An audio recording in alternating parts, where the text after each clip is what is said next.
क्या आपने कभी सोचा है कि सफ़र के हर मोड़ पर कितनी कहानियां बसी होती हैं?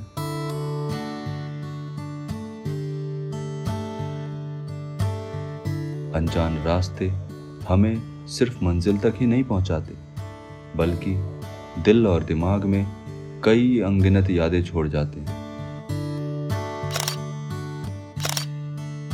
हर नई जगह हमें कुछ ऐसी चीज़ सिखाती है जो हमारी लाइफ को और भी गहरा और मीनिंगफुल बना देती है। Hello everyone, welcome to the second episode of our Spiti valley circuit road trip.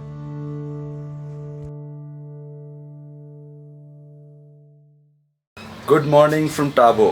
आज है डे 4 और हम पहुंच चुके हैं टाबो में। हम यहाँ कल रात में ही आए थे, कल रात में लेट हो गया था, तो लेट होने के बाद फिर हमने डिसाइड किया कि यहीं स्टे करते हैं। टाइम हो गया 9:30। प्लान ये है कि अभी यहाँ से मोनेस्ट्री घूमने जाएंगे। यहाँ टाबो मोनेस्ट्री है पास में, वो टाबो मोनेस्ट्री घूमेंगे। फिर यहीं पास में मेडिटेशन केव्स है, उसको भी एक्सप्लोर करेंगे। मेडिटेशन केव्स एक्सप्लोर करने के बाद में एक दो और जगह है जो देख करके उसके बाद हम लोग सीधा निकलेंगे डग्गर के लिए। तो चलिए चलते हैं।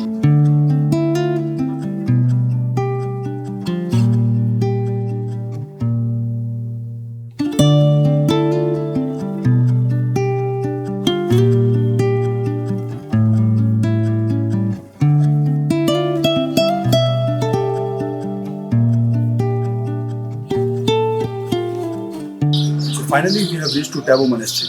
Tabo Monastery is situated in the village of Tabo of Spiti Valley.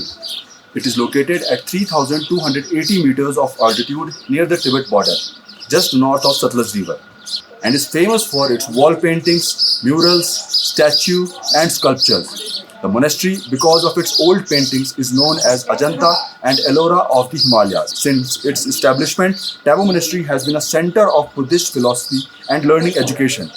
Tabo Monastery is located in Spiti Valley of Himachal Pradesh, that is often called as Little Tibet of India. It is a complex of 9 temples, 4 stupas and various other buildings that span over 6,300 square meters. It was founded in 996 AD by Rinchen Zangpo, a legendary Tibetan translator and scholar who played a key role in reviving Buddhism in Tibet and spreading it across Asia. Tabo Monastery is also considered to be the second most important Buddhist monastery after Tholin Gompa in Tibet and has been declared as UNESCO World Heritage Site. थोड़ा सा कुछ इस monastery के बारे में कुछ interesting facts और कुछ यहाँ के हिस्ट्री के बारे में बताइए। तो ये मोनेस्ट्री जो है 996 AD का है, 996 में स्थापना हुई थी। कहते हैं उस ज़माने पूरी सिटी वो करती थी। उस सिटी के अंदर एक स्मॉल विलेज था जिसका नाम था गुगी। तो गुगी की अलग से एक एम्पायर थी, वहाँ का ओनर था जो ओनर के नाम थे लाला महिषी हो। तो राजा जी कहते हैं उस ज़माने में तिब्बत से इधर दूर चल के आए, तो उन्होंने जो है ये हमारे जो ताबो जगह मिली थी, तो उन्होंने यहाँ पे मोनेस्ट्री बनाना शुरू कर दिया। यहाँ पे ऊपर केव्स भी हैं। हाँ, केव्स भी हैं। वहाँ पे एक टेम्पल है ना। एक चीज़ बताइए, जैसे मेडिटेशन तो करने के लिए नॉर्मली बुद्धिज्म में तो मेडिटेशन हॉल्स होते हैं। जी जी। ये मेडिटेशन केव्स का क्या कॉन्सेप्ट है? हाँ। सिर्फ वहाँ की हिस्ट्री भी है कि जब मोनेस्ट्री बन रहे थे जो आपका 10th सेंचुरी में जो बिल्ट हुआ नहीं, उस ज़माने में तो 1000 ईयर पहले के बाद उस ज़माने में बहुत लोग कम होंगे, तो वहाँ पे बैठे भी होंगे, कोई ज़माने में मेडिटेशन भी किए, क्योंकि काफ़ी गुफाएं जो है ना, जैसे बैठ के बॉन भर करके काफ़ी गुफाएं जो है ब्लैक हो चुके हैं। अभी यहाँ से हम लोग चलेंगे वहीं मेडिटेशन केव्स के ऊपर और उस जगह को देखेंगे, और वहाँ से काफ़ी व्यू भी अच्छा, इस पूरे वैली का काफ़ी अच्छा व्यू आता है। बहुत व्यू है ना, कैप्चर भी बहुत अच्छा है, काफ़ी अच्छा व्यू आता है। चलो चलते हैं वहाँ पे।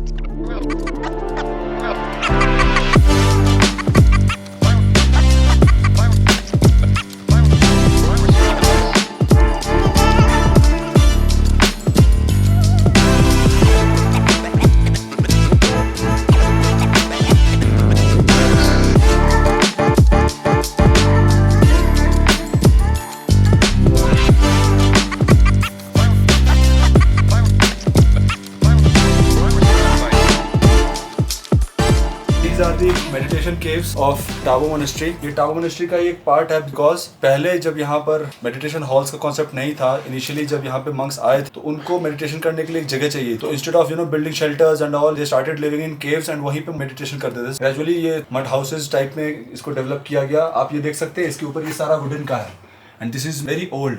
और आप इसे छत में देखिए, how it has been built using wood and leaves of the trees and all. और इसके छत पे जाना प्रोहिबिटेड है just because it is made of mud और ये कभी भी क्रैश हो सकता है। So if you visit this place you should not step on the roof of this mud houses. One more interesting fact about this place is that आप ये देख रहे हो, ये छत के अंदर जो है देयर इज अ एक विंडो टाइप का है. तो what used to happen is कि इनिशियली डोर्स और विंडोज का कॉन्सेप्ट नहीं था. तो when they started building caves and all, तो वो वेंटिलेशन के लिए या सनलाइट के लिए वो छत में ही इस तरह का एक होल क्रिएट करते थे, so that sunlight should come through of this. तो यही तरीका है, ये अपनाया गया है और उसके बाद फिर इसी चीज को फॉलो किया गया. ग्रेजुअली जब विंडोज और डोर्स का कॉन्सेप्ट आया, फिर they started making doors and windows in the later meditation halls और meditation centres. So yeah, have a look around of this place. This is very nice.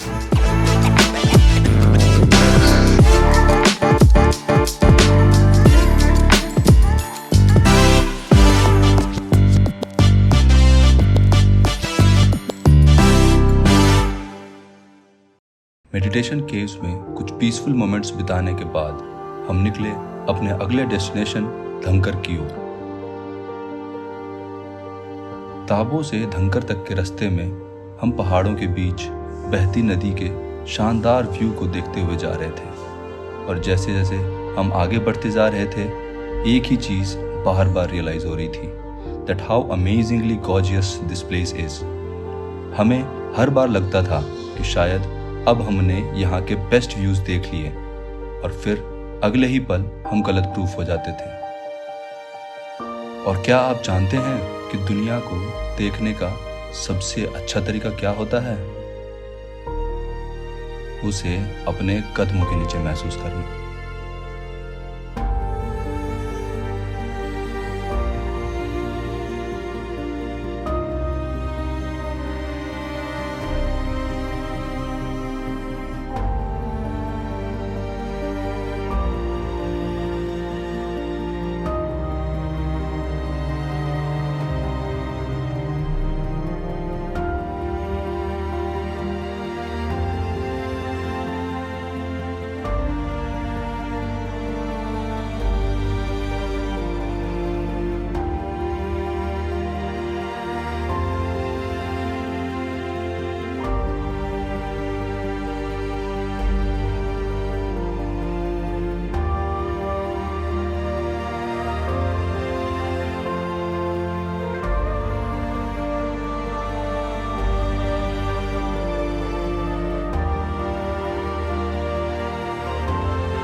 और आखिरकार जब हम धनकर पहुंचे तो वहां का लैंडस्केप देखकर हम बिल्कुल स्पीचलेस हो गए थे.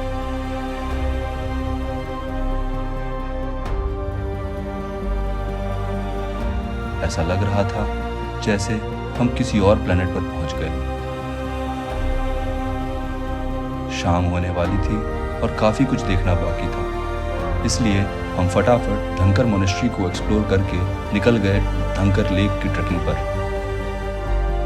पूरे दिन के सफ़र के बाद हम ऑलरेडी थके हुए थे, लेकिन फिर भी धनकर लेक को देखने के लिए न जाने कहाँ से ट्रैक करने की एनर्जी आ गई.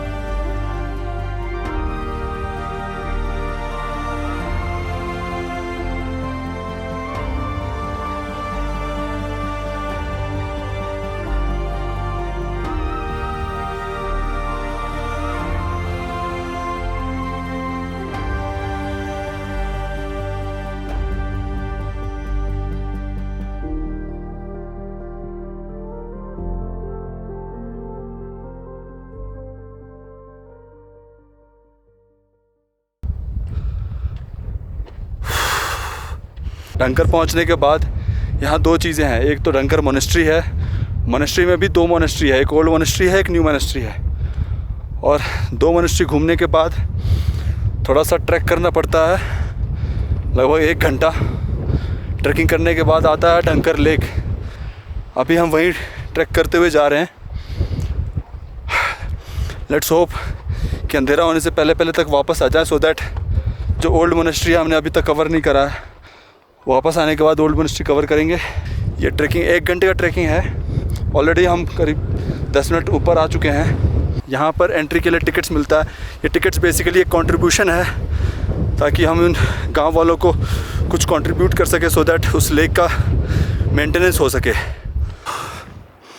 ये ट्रैकिंग कोई ज़्यादा टफ ट्रैकिंग नहीं है, काफ़ी नॉर्मल सा है, बट हाँ ये टाइम टेकिंग है क्योंकि ये पहाड़ के ऑपोजिट साइड में है। जिस साइड आप धनकर मोनेस्ट्री घूमने आते हो उसके ऑपोजिट साइड में है, तो वहाँ तो गाड़ी जाती नहीं है, तो यू हैव टू ट्रैक या पैदल चल के जाना पड़ता है।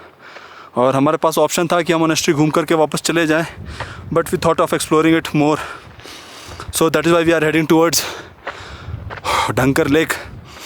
यहाँ से आप देखिए कितना ज़बरदस्त व्यू है, कितना अच्छा नज़ारा है, देख के ही लग रहा है कि वाह कितना अमेजिंग व्यू है सच में।